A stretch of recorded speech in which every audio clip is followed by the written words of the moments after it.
नमस्कार, आपका बहुत बहुत स्वागत है। मैं हूं आपके साथ वर्षा शर्मा। रुक करेंगे मध्य प्रदेश की खबरों की ओर। मुख्यमंत्री डॉक्टर मोहन यादव की मुख्य अतिथि में भोपाल के फंदा स्थित शासकीय माध्यमिक विद्यालय परिसर में सम्राट विक्रमादित्य प्रवेश द्वार के निर्माण हेतु भूमि पूजन कार्यक्रम का आयोजन किया गया। कार्यक्रम में बता दें कि जनप्रतिनिधियों और प्रशासनिक अधिकारियों और इसके साथ ही विद्यालय प्रबंधन, शिक्षकगण एवं स्थानीय नागरिकों की उपस्थिति रही। मुख्यमंत्री डॉक्टर मोहन यादव ने इस अवसर पर कहा कि सम्राट विक्रमादित्य भारतीय इतिहास के गौरवशाली प्रतीक है। उनके नाम पर प्रवेश द्वार का निर्माण विद्यार्थियों एवं समाज में सांस्कृतिक चेतना, इतिहास बोध और प्रेरणा का संचार करेगा। उन्होंने कहा कि राज्य सरकार शिक्षा के साथ साथ सांस्कृतिक विरासत के संरक्षण के लिए भी निरंतर कार्य कर रही है। कार्यक्रम के दौरान मुख्यमंत्री ने निर्माण कार्य की रूपरेखा की जानकारी ली और गुणवत्ता और समयबद्धता सुनिश्चित करने के निर्देश दिए। उन्होंने विद्यालय के विकास कार्यों की समीक्षा की और आवश्यक सुविधाओं के विस्तार पर जोर दिया। जनता की सेवा करने में ऐसे कर्तव्यनिष्ठ कि आदमी तो आदमी भूत पकड़ रहा, इसलिए वीर विक्रमादित्य का चरित्र अलग प्रकार का है, अलग अलग प्रकार का है। विक्रमादित्य की वीरता, विक्रमादित्य की गंभीरता, दानशीलता, न्यायप्रियता, कौन कौन से गुण एक आदमी में होना चाहिए, वो सारे आदर्श एक व्यक्ति में अगर कोई है, जिसको कवि महाकवि कालिदास ने कहा है कि विक्रमादित्य ऐसा लगता है कि त्रेता युग में राम राज्य चला रहे, राम राज्य का याद कराते, ऐसे अद्भुत राजा, अद्भुत व्यक्तित्व, जिनके जीवन में जनता ही भगवान और देशभक्ति उनका प्राण, ये उनकी अपनी जीवन काल की विशेषता। बाद के काल में विक्रमादित्य को लेकर इतना बड़ा नाम के लोग उपाधि रख करके अपने जीवन को धन्य करते थे। मुझे इस बात की प्रसन्नता है, एक कवि ने लिखा है, मैं भूल सकता हूं चांद सितारे दिवाकर को, दिवाकर मतलब सूर्य को, मैं भूल सकता हूं चांद सितारे दिवाकर को, मैं छोटा ठहरा सकता हूं उनके सम्मान में महासागर को। धन्य है वो कोख जिसने जन्म दिया ऐसे महान सम्राट को, जिसके आगे दुनिया के आकाओं ने सदैव शीश झुकाया। मैं शीश नवाता हूं वीर विक्रमादित्य सम्राट को, जिनके शासन काल की कीर्ति गाथा गाते गाते पड़ोस के देशों ने उनके ऊपर बनाई गई कविताओं को सोने के पत्रे में मड़वा मड़वा करके रखा और लिखा कि काश हमारे अपने देश में ये विक्रमादित्य होते, जिनके शासन के जनता तो धन्य और आनंद में है ही, हम पड़ोसी देश वाले भी उनके कारण से निर्भीक है। ये आनंद हमको एहसास कराता है भारत और भारत के ऐसे गौरव पुरुष विक्रमादित्य को नमन करने का। मैं आनंद के साथ कह सकता हूं, ये सुखद संयोग भी है और इतिहास भी बना है। विक्रमादित्य ने शासन को चलाया ही चलाया, पूरे देश और दुनिया में जहां तक पृथ्वी पर निगाह जाती है, विक्रमादित्य के समान कोई सूरवीर गंभीर नहीं। और अपने देश के अंदर भी सभी देवस्थान, भगवान राम का अयोध्या में माता सरयू के किनारे जो बाबर ने मंदिर ध्वस्त किया था, वो मंदिर भी 2000 साल पहले सम्राट विक्रमादित्य ने बनवाया था। जोरदार अभिनंदन करें। और ये मैं नहीं कह रहा हूं, सुप्रीम कोर्ट के निर्णय में वकीलों ने दलील देकर के पुरातत्व विभाग के माध्यम से कहा था, भगवान राम का 84 काले कसौटी के ठोस पत्थर वाला मंदिर, उस मंदिर को ध्वस्त किया था बाबर ने। मुझे इस बात की प्रसन्नता है, आज विक्रमादित्य का द्वार का भूमि पूजन कर रहे हैं, तो वो गौरवशाली अतीत जो भगवान राम के धाम को जगमगा विक्रमादित्य ने अपना योगदान दिया था। आज का समय तो और स्वर्णिम है। यशस्वी प्रधानमंत्री के लिए जोरदार अभिनंदन नरेंद्र मोदी जी के लिए भी करें। हमने ये 500 साल का समय हमारे सभी कार सेवकों के लिए, हमारे सभी वीर भगवान राम के धाम को जगमगाने के लिए, बलिदानियों के लिए, राम भक्तों के लिए, सनातन संस्कृति के तमाम संवाहकों के लिए, जिन्होंने भगवान राम के जन्म स्थान पर दोबारा मंदिर बनने के लिए पूरे देश में 550 साल तक संघर्ष किया। जोरदार अभिनंदन एक बार सभी के लिए करें। आज का ये दौर हमारे लिए और आनंद का, तो आपने हुंकार भर के बोले जय जय श्री राम। जब हम जय श्री राम करते तो किसी की निंदा नहीं करते, किसी को अपमानित करने के लिए नहीं करते। अरे ये हमारे देश की पहचान है। भगवान श्री राम, भगवान श्री कृष्ण, जिनसे हमारी सबकी पहचान बनती, जिनके शासन काल को याद करके लोग अपना शासन धन्य मानते हैं। परिवार में रिश्ते में पिता के साथ पुत्र का संबंध कैसा होना चाहिए, माँ का बेटे के साथ संबंध कैसा होना चाहिए, पत्नी और पति के बीच संबंध क्या होना चाहिए, भगवान राम ने एक एक संबंध को अमर बना करके दिखाया। हमारे देश की पहचान भगवान श्री राम से है।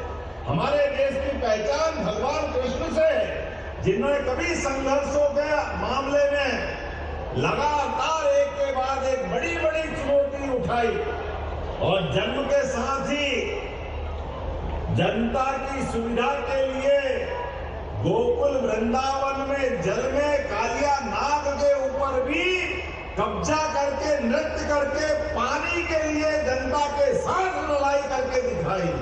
और कंस को भी उसको घर में घुस के मार के दिखाया। बोलो गोपाल कृष्ण भगवान की। अरे मध्य प्रदेश के साथ ऐसे कई इतिहास जुड़े हैं। 1000 साल पहले राजा भोज, जिनके शासनकाल का प्रमाण यह हमारा बड़ा तालाब जो हमारे रामेश्वर जी ने कहा कि ये उछला हुआ मिट्टी जा जा करके हमारे खेतों में किसानों की फसल डूब जाती है, ये सड़क बंद हो जाती है। जलगंगा अभियान के माध्यम से रामेश्वर जी बड़ा तालाब को भी गहरे करने का काम किया जाएगा, जिसके आधार पर खेतों की फसल बचेगी, पीने का पानी मिलेगा, लोगों की परेशानी दूर होगी। एक एक बूंद का जल का संरक्षण करने का काम हमारा है। और ये मध्य प्रदेश तो इतना भाग्यशाली है कि इसके मध्य प्रदेश के इतिहास के साथ भगवान राम ने अगर 14 वर्ष का वनवास का संकल्प लिया तो 11 साल चित्रकूट में, जहां तुलसीदास जी ने अमर रामायण की गाथा लिखी और अपने भाव से लिखा। तुलसीदास चित्रकूट के घाट पर भई संतन की भीड़, तुलसीदास चंदन से तिलक देव रघुवीर। क्या आनंद के साथ तुलसीदास जी ने वर्णन किया। रामायण को घर घर पहुंचाने के लिए संस्कृत जैसी पवित्र भाषा के माध्यम से उन्होंने अपनी भाषा में लिया और बोलचाल की भाषा में घर घर पहुंचा दिया। तो हनुमान चालीसा हो, रामायण हो, सारे घटनाक्रम हर एक के मुंह पे, हर एक की जुबान पे घर घर पहुंचे। तो हमने कहा कि जो जो इतिहास मध्य प्रदेश से जुड़ा हुआ है वो भगवान श्री राम का हो, भगवान श्री कृष्ण का हो। भगवान कृष्ण ने कंस को तो मारा, लेकिन मारने के बाद शिक्षा ग्रहण करने वो हमारे शांतिपनी आश्रम उज्जैन में आए और आकर के शिक्षा ग्रहण की। तो क्या शिक्षा भगवान ने ग्रहण की? भगवान ने 64 कला, 14 विद्या, 18 पुराण, 4 वेद, सबने अपने आप में शिक्षित होकर के शिक्षा कैसी होना चाहिए, कि उस महाभारत के भीषण युद्ध में भी पवित्र गीता का ग्रंथ उनके मुखारविंद से निकला और दुनिया ने देखा कर्मवाद की शिक्षा क्या होती है। एक विद्यार्थी जीवन में शिक्षा ग्रहण करने के बाद दुनिया को अपने मुखारविंद से अपने आचार्य द्वारा दी गई शिक्षा को वापस लौटा करके युगों युगों तक अमर कर देते हैं। हमें इस बात का और आनंद है, माननीय मोदी जी के माध्यम से जब अभी पुतिन आए थे तो रशियन भाषा में पवित्र गीता की कॉपी उनको दी गई। जोरदार अभिनंदन करें, यह है वर्तमान का समय। मुख्यमंत्री डॉक्टर मोहन यादव ने भोपाल में सम्राट विक्रमादित्य के नाम पर एक प्रवेश द्वार के निर्माण की घोषणा की। मुख्यमंत्री ने बताया कि भोपाल जो प्रदेश की राजधानी है और मध्य प्रदेश के गौरवशाली अतीत को बताने की समेटे हुए हैं, वहां ऐसे कई द्वार बनाए जाएंगे जो कि ऐतिहासिक महापुरुषों और उनके योगदान को उजागर करेंगे। मुख्यमंत्री ने कहा कि पहले ही राजा भोज के नाम पर भी द्वार बनवाया गया है, जिनका प्रदेश के इतिहास में विशेष और गहरा संबंध रहा है। सम्राट विक्रमादित्य से सुशासन की प्रेरणा लेते हुए आज नए द्वार का भूमि पूजन किया गया।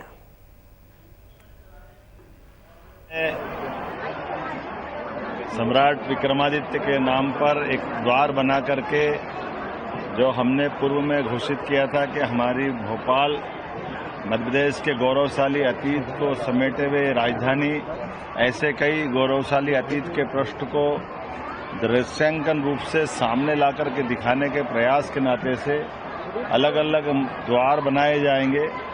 पूर्ववर्ती नर्मदापुरम मार्ग पे राजा भोज के नाम पर द्वार बनाया, जिन राजा भोज का मध्य प्रदेश से देश के साथ बहुत गौरवशाली अतीत रहा है। लगभग 1000 साल पुराने ऐसे सम्राट जिसने बहुत सारे क्षेत्रों में महारत हासिल की हुई थी, जिनका सुशासन आज भी याद रखते हैं। और राजा भोज जीवन भर जिसके आदर्श के आधार पर अपने आप को राजा मानते थे, ऐसे वीर सम्राट विक्रमादित्य जिनका नाम वीरता के लिए, न्यायप्रियता के लिए, गंभीरता के लिए, धीरता के लिए, दानशीलता के लिए, हर जीवन के सभी गुणों के लिए उत्कृष्ट, ऐसा कहा जाता है कि महाकवि कालिदास के शब्दों में भगवान राम का रामराज्य लाने का एक तरह से पूरा प्रतिकृति का प्रयास विक्रमादित्य के शासनकाल में दिखाई देता है। ऐसे में सम्राट विक्रमादित्य से लोकतंत्र के आज के समय में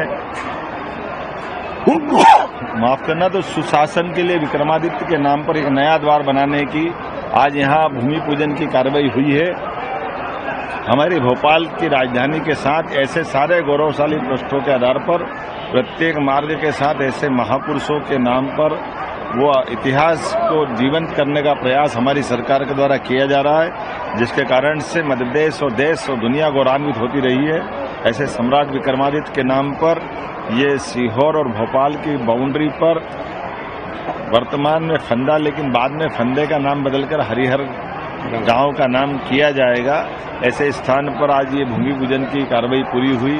हमारे प्रभारी मंत्री चेतन कश्यप जी, माननीय विधायक रामेश्वर शर्मा जी, माननीय विधायक भगवान दास सबनानी जी, माननीय महापौर मालती राय जी, माननीय सभापति किशन सूर्यवंशी जी, इस अवसर पर मीडिया प्रभारी आशीष अग्रवाल जी, हम सब ने मिलकर के आज ये एक और सुखद सहयोग है। हमारी सरकार के 2 साल पूरे होकर के तीसरे साल का ये पहले दिन का शुभ संकल्प पूरा हुआ, जो शासन की विक्रमादित्य के काल की सुशासन की वर्तमान के दौर में यशस्वी प्रधानमंत्री के नेतृत्व में जब लोकतंत्र के अंदर सारे अलग अलग नवाचारों के साथ नई व्यवस्थाओं के बलबूते पर गरीब कल्याण वर्ग के लिए, महिला, किसान, युवा, गरीब सबके जीवन की बेहतरी के लिए सुशासन के मार्ग चलने का माननीय प्रधानमंत्री जी के माध्यम से आशीर्वाद मिल रहा है। हम अपने गौरवशाली अतीत को भी विरासत से विकास की ओर के संकल्प के बलबूते पर आगे बढ़ने का निर्णय कर रहे हैं। मुझे इस बात की प्रसन्नता है, जब हमारे 2 साल पूरे हो रहे हैं, ऐसे में बहुत सारी उपलब्धियां लिया हुआ हमारा ये टाइम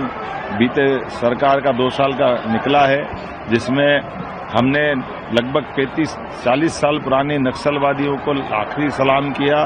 लाल सलाम को सलाम करते हुए बालाघाट, मंडला, डिंडोरी, अब मध्य प्रदेश में नक्सल वाली पूरी घटनाओं से माननीय प्रधानमंत्री और गृह मंत्री के आशीर्वाद से, उनकी रणनीति के बलबूते पर मध्य प्रदेश पुलिस ने इस सफलता को हासिल किया है। नदी जोड़ो अभियान में भी हमने सफलता हासिल की है, जो हमारे राज्य की सिंचाई के साथ पेयजल की और औद्योगिक रचनाओं को भी जल आपूर्ति करने में बड़ी मदद करेगी। जब हम पीएम एक्सीलेंस स्कूल की कॉलेज की तरफ देखते तो 55 पीएम एक्सीलेंस कॉलेज, 3 नई यूनिवर्सिटी, ढेरों औद्योगिक रचनाएं, बहुत सारी सौगातों के साथ बीता वर्ष हमने संपन्न किया। लेकिन नए वर्ष के लिए और नए संकल्प लेके आगे बढ़ेंगे। आने वाले समय में और ऐसी नई नई सौगातें मिलती जाएगी। मेरी अपनी ओर से एक बार फिर आप सबको बधाई। मध्य प्रदेश सरकार के मंत्री नागर सिंह चौहान ने बता दी कि आगर मालवा में आयोजित एक कार्यक्रम के दौरान कांग्रेस पार्टी पर तीखा हमला बोला। उन्होंने कहा कि प्रदेश की जनता ने वर्ष 2018 के बाद कांग्रेस सरकार का कार्यकाल देखा, जो लगभग 1.5 वर्ष तक चला और उस दौरान मध्य प्रदेश की स्थिति किसी से छिपी नहीं रही। मंत्री चौहान ने कहा कि कांग्रेस शासनकाल में विकास कार्य ठप पड़े थे और प्रदेश कई समस्याओं से जूझ रहा था। इसके विपरीत वर्तमान में मध्य प्रदेश भारतीय जनता पार्टी के नेतृत्व में विकास के पथ पर तेजी से आगे बढ़ रहा है। उन्होंने दावा किया कि सरकार की जन कल्याणकारी योजनाओं और विकास कार्यों से प्रदेश की तस्वीर बदली है। कांग्रेस पर निशाना साधते हुए मंत्री नागर सिंह चौहान ने कहा कि आज कांग्रेस के पास भारतीय जनता पार्टी को घेरने के लिए कोई ठोस मुद्दा नहीं बचा। कार्यक्रम में बड़ी संख्या में पार्टी कार्यकर्ता एवं स्थानीय नागरिक उपस्थित रहे। हम मध्य प्रदेश में रहते हैं। कांग्रेस की सरकार के समय मध्य प्रदेश की क्या दुर्गति थी। आपने देखा होगा कि कांग्रेस की सरकार 2018 में भी 1.5 साल चली। उस समय मध्य प्रदेश की क्या गति थी, क्या दुर्गति थी, आप सबको पता है। लेकिन आज मध्य प्रदेश विकास की ओर आगे बढ़ रहा है। कांग्रेस के पास भारतीय जनता पार्टी को दबाने के लिए कोई मुद्दे नहीं है, इसलिए वो उलूल जुलूल बातें करके और मीडिया में चर्चा में ये लोग रहना चाहते हैं। लेकिन जमीनी हकीकत आपने देखा होगा, अभी बिहार का चुनाव हुआ या पूरे देश का आप परिदृश्य उठा के देख लो कि कांग्रेस कहाँ है। बिहार में मात्र 6 सीटें जीत के आई है। आज आप देख लो मध्य प्रदेश में 5वीं बार बाहर है, गुजरात में 6 बार से बाहर है, दिल्ली में खाता नहीं खुला है। तो कांग्रेस को अपने गिरेबानों में झांक कर देखना चाहिए कि कांग्रेस कहाँ है। आज हम लोग भी जनप्रतिनिधि है, हम लोग भी जनता के बीच में रहते हैं। जीतू पटवारी अकेला नेता नहीं है, हम लोग भी जनता के बीच में जाते हैं, जनता के बीच में रह के बात करते और उसका समाधान करने का प्रयास आज मध्य प्रदेश के मुख्यमंत्री डॉक्टर मोहन यादव जी के नेतृत्व में हम लोग कर रहे हैं। मध्य प्रदेश के रतलाम निवासी पैरा तैराक अब्दुल कादिर इंदौरी ने दुबई में आयोजित एशियन यूथ पैरा गेम्स में शानदार प्रदर्शन करते हुए देश और प्रदेश का नाम रोशन किया। प्रतियोगिता में अब्दुल कादिर ने कुल 4 पदक जीतकर अपनी प्रतिभा का लोहा मनाया है और अब्दुल कादिर इंदौरी ने 50 मीटर बता दें कि बैक स्ट्रोक और 100 मीटर और 50 मीटर फाइनलिस्ट स्वर्ण पदक अपने नाम किए हैं, जबकि 50 मीटर बता दें कि बटरफ्लाई में उन्होंने कांस्य पदक हासिल किया। उनके उत्कृष्ट प्रदर्शन में भारतीय दल को महत्वपूर्ण उपलब्धि मिली है। खेल प्रेमियों और शहरवासियों में इस सफलता को लेकर खुशी की लहर है और स्थानीय खेल संगठन और प्रशासन ने अब्दुल कादिर की इस उपलब्धि को युवा खिलाड़ियों के लिए प्रेरणा स्रोत बताया है। अभी अब्दुल ने 5वां यूथ एशियन गेम में उसने पार्टिसिपेट किया दुबई में। ग्वालियर में इसकी ट्रायल थी, तो ग्वालियर से क्वालिफाई करके ये दुबई के लिए 6 बच्चों का सिलेक्शन हुआ था इंडिया के। उसमें अब्दुल ने वहाँ पार्टिसिपेट करके 26 देश के खिलाड़ी थे, उनमें इसने अपने इवेंट में इसने 3 गोल्ड और 1 ब्रॉन्ज मेडल जीता। मध्य प्रदेश के बुरहानपुर में जीएसटी विभाग ने लगातार दूसरी रात भी बड़ी कार्रवाई को अंजाम दिया। विभागीय टीमों ने शहर के प्रमुख व्यवसाय प्रतिष्ठानों पर पहुंचकर दस्तावेजों की गहन जांच की। इस दौरान खातों, बिक्री खरीद से जुड़े रिकॉर्ड, स्टॉक रजिस्टर एवं बता दें कि कर रिटर्न की बारीकी से पड़ताल की गई। कार्रवाई के दौरान कानून व्यवस्था बनाए रखने के लिए संबंधित प्रतिष्ठानों के बाहर पुलिस बल तैनात रहा। जीएसटी अधिकारियों ने देर रात तक जाँच कार्य जारी रखी और दस्तावेजों की जाँच कर जानकारी एकत्रित की है।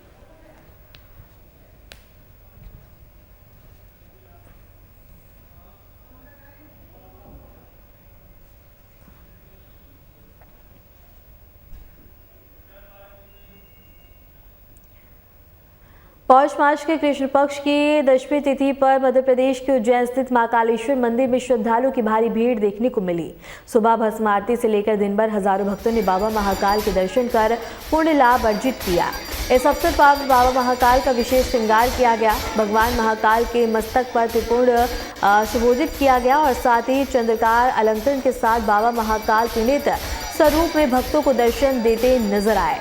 बाबा के इस दिव्य और अलौकिक स्वरूप ने श्रद्धालुओं को बता दें कि आस्था से भर दिया।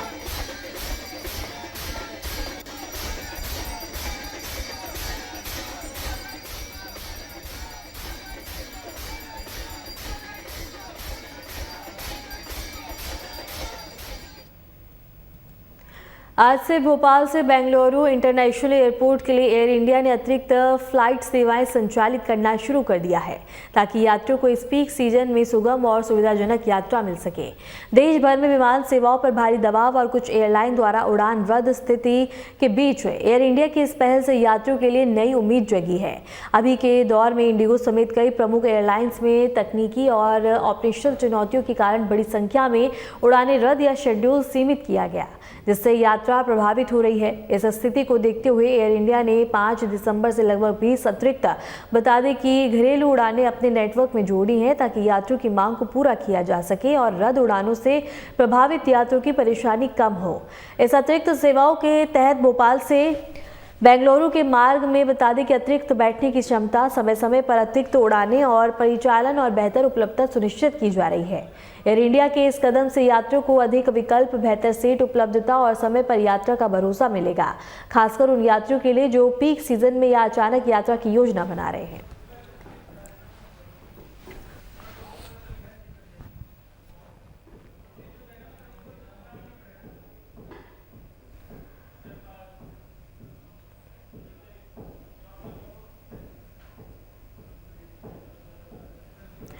मध्य प्रदेश वन्यजीव संरक्षण के क्षेत्र में एक और बड़ी छलांग लगने जा रही है। मुख्यमंत्री डॉक्टर मोहन यादव ने ऐलान किया है कि नौरदाही टाइगर रिजर्व अगले साल मानसून से पहले मध्य प्रदेश का तीसरा चीता अभयारण्य बनने जा रहा है।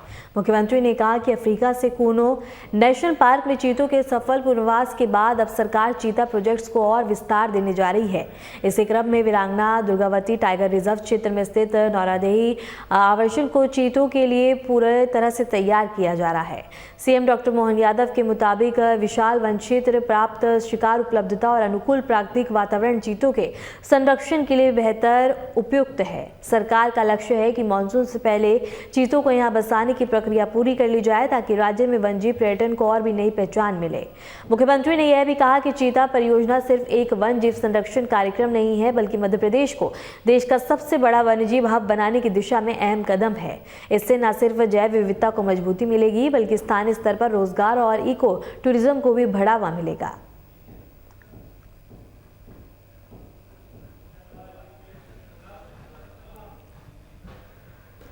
रतलाम में सरकार के 2 साल पूरे होने के अवसर पर जिले के प्रभारी मंत्री एवं जनजाति कार्य मंत्री डॉक्टर विजय शाह शहर पहुंचे।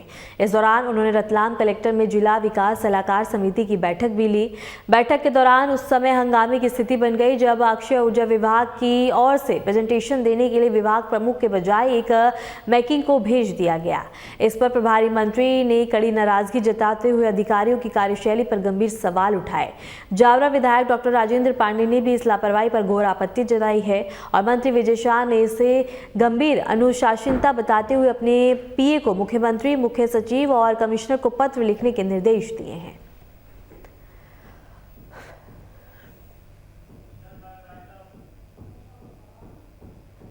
फिलहाल के लिए मध्य प्रदेश की खबरों में इतना ही। नमस्कार।